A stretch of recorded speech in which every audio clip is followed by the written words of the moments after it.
Manda eng ko'p so'ralgan o'zimiz zakaznoy retseptimi bugun shedriligim tutib sizlarga ham o'rgatib qo'ymoqchiman. Buning uchun kefir yoki qattiqqa soda qo'shamiz.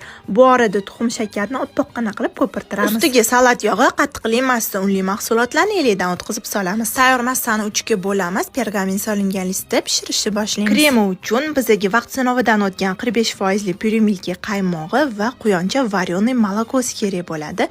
Varyoniy molokoni bitta mikser qilib, keyin esa qaymoqli massaga qo'shib ko'pirtiramiz. Zo'r krem bo'ladi, qizlar, ishoninglar. Pishgan go'shtlarni avval propitka qilamiz, keyin esa krem bilan yaxshilab to'yintiramiz. Eng ustiga ozroq krem suramiz va muzlatgichga jo'natamiz. Vodяной banyada cho'ko kremni eritib olib, salat yog'i qo'shamiz, pirojnoyimiz ustidan qo'yib tekislab yuboramiz. Xohishga ko'ra yana ustiga o'zingizlar yoqtirgan shokoladlaringizdan to'rab sepib borsanglar bo'ladi. Rostdan barakali shirinlik chiqadi. Xohlasanglar mehmondorchiliklarga yoki mehmon kutganingizda tayyorlasanglar ham hamma sizlardan shu shirinlikni retseptini aniq so'raydi. Bittagina like bosib, menga tez podpiska bo'lib oling.